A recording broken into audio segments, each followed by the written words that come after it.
Hello दोस्तों, मैं विशाल। ये हब में आप सभी का स्वागत है। यूपी नीट यूजी काउंसलिंग 2022 के मॉपअप राउंड की बारी आ चुकी है, यानी कि राउंड 1 एंड 2 कंप्लीट हो चुका है और मॉपअप राउंड बाकी दो राउंड से थोड़ा सा डिफरेंट होने वाला है, जिसके बारे में आपको कंप्लीट जानकारी होना बहुत ही ज़रूरी है। तो आइए एक एक चीज़ों को बहुत ही बारीकी से समझेंगे। सबसे पहले हम इंपॉर्टेंट डेट्स के बारे में जानकारी लेंगे, उसके बाद इसके एलिजिबिलिटी क्राइटेरिया और रूल्स के बारे में देखेंगे। सबसे पहला जो इवेंट है आपका वह है online registration and payment. Online registration and payment शुरू होना है आज से, यानी कि 6 दिसंबर से शुरू होकर 9 दिसंबर तक ये चलने वाला है। ठीक है, ऑनलाइन रजिस्ट्रेशन पेमेंट 9 दिसंबर तक होगा। साथ ही आपका जो सिक्योरिटी मनी का पेमेंट करना है ये भी आपका 6 दिसंबर से शुरू होकर 9 दिसंबर तक चलेगा। सिक्योरिटी मनी किस कोर्स के लिए कितना देना होता है ये मैं आपको पहले भी बता चुका हूं, लेकिन यही शॉर्ट में बता देता हूं। अगर आप एमबीबीएस करना चाह रहे हैं, ठीक है, अगर गवर्नमेंट में है तो इसके लिए 30,000 देना होगा, और अगर प्राइवेट है तो इसके लिए 2 लाख रुपए सिक्योरिटी मनी देना होता है।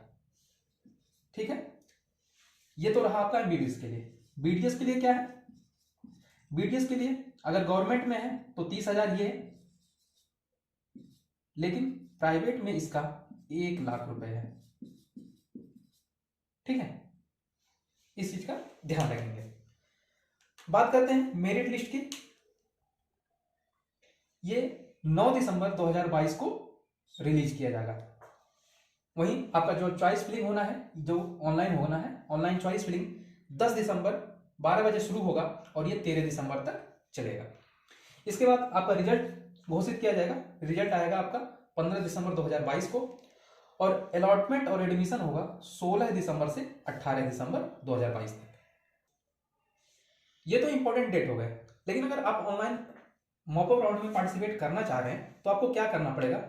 आप किसी भी राउंड में पार्टिसिपेट कर चुके हैं, इसके बाद भी आपको फ्रेश रजिस्ट्रेशन करना ही पड़ेगा।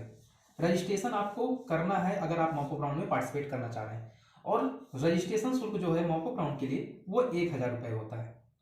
ठीक है, वो 1,000 रुपये केवल होता है, जबकि आप राउंड 1 एंड 2 में 2,000 रुपये रजिस्ट्रेशन लगता है, लेकिन यहाँ केवल 1,000 लेना है। और ये सबको करना पड़ेगा, चाहे आप पहले राउंड और दूसरे राउंड में रजिस्ट्रेशन कर चुके हैं, उसके बाद भी आपको रजिस्ट्रेशन करना ही पड़ेगा। ठीक है, सिक्योरिटी मनी अगर आप पहले और दूसरे राउंड में सिक्योरिटी मनी दे चुके हैं तब आपको सिक्योरिटी मनी देने की जरूरत नहीं है। अगर नहीं दिए हैं तो आपको सिक्योरिटी मनी भी पे करना पड़ेगा, वो भी डेबिट एंड क्रेडिट कार्ड के थ्रू। कोई डिमांड ड्राफ्ट की जरूरत नहीं है। अभी तक बात किया हमने इंपॉर्टेंट डेट्स के बारे में। अब हम बात करेंगे एलिजिबिलिटी क्राइटेरिया और कैसे कैसे उसको प्रोसीड करना है, उस नियम के बारे में। ठीक है, इसके लिए मैंने एक प्यारा सा एल्गोरिदम बनाया है जो कि मैं आपको बताना चाहूँगा। सबसे पहले आते हैं सबसे बेसिक से कि आप जो है काउंसलिंग 2022 की काउंसलिंग में पार्टिसिपेट कर रहे हैं।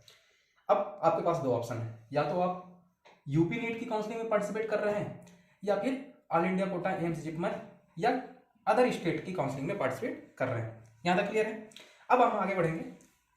अगर आप यूपी नीट में पार्टिसिपेट कर रहे हैं, ठीक है, तो 2 चीजें हो सकती हैं, या तो आप एमबीबीएस में पार्टिसिपेट करेंगे या तो बीडीएस में पार्टिसिपेट करेंगे। ठीक है, और वहीं यहां भी आपके पास वही 2 ऑप्शन है।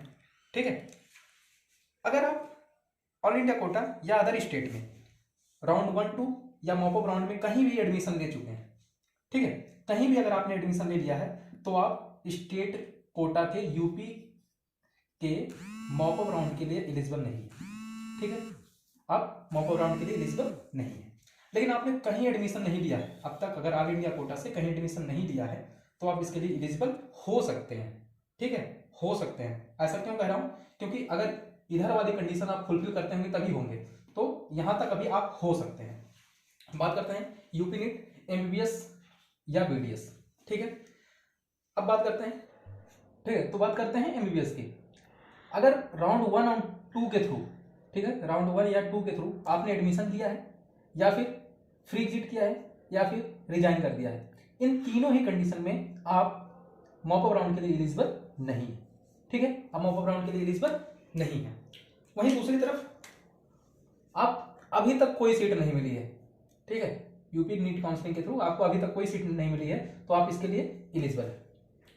ठीक है, बीडीएस में अगर बीडीएस के राउंड 1 और 2 के थ्रू आपने किसी भी कॉलेज में एडमिशन ले लिया है, ठीक है। तो आप एमबीबीएस के लिए अपग्रेड कर सकते हैं, ठीक है, एमबीबीएस के लिए क्या कर सकते हैं, अपग्रेड कर सकते हैं, जिसके लिए आप मॉप अप राउंड के लिए एलिजिबल होंगे। लेकिन आपको ध्यान रखना है कि इसके लिए आपको सिक्योरिटी मनी 2 लाख रुपए सबमिट करना पड़ेगा। सिक्योरिटी मनी कितना सबमिट करना पड़ेगा, 2 लाख। तो इस हिसाब से आप 2 जगहों पे एलिजिबल हुए, एक ये कि अब तक आपको कोई सीट नहीं मिली है एमबीबीएस की, तब आप एलिजिबल हैं, और दूसरा ये कि आपको बीडीएस से एमबीबीएस अपग्रेड करना है तो आप एलिजिबल हुए। और इसके लिए आपको कैसे काम करना है, सबसे पहले वही रजिस्ट्रेशन करना। तो आपको जो रजिस्ट्रेशन करना है, फ्रेश रजिस्ट्रेशन होगा सबका, उसके लिए 1000 लगना है। सिक्योरिटी मनी आपको अगर एमबीबीएस के लिए कर रहे हैं, फ्रेश हैं, तो 30,000 देने हैं। और अगर आप फर्स्ट एंड सेकंड राउंड में कर चुके हैं, सिक्योरिटी मनी दे चुके हैं, तो मॉप अप राउंड के लिए कोई सिक्योरिटी मनी देने की जरूरत नहीं है। साथ ही बीडीएस से अगर आप अपग्रेड कर रहे हैं एमबीबीएस में, तो उसके लिए आपको 2 लाख रुपए सिक्योरिटी मनी के रूप में देना पड़ेगा। आशा करता हूँ मेरे द्वारा दी गई सभी जानकारी आपको समझ में आई होंगी, आपके लिए हेल्पफुल होंगी। ऐसे ही मोर अपडेट्स के लिए जुड़े रहें हमारे चैनल के साथ। और अगर और कोई क्वेरी है तो उसके लिए आप कमेंट बॉक्स में कमेंट करें।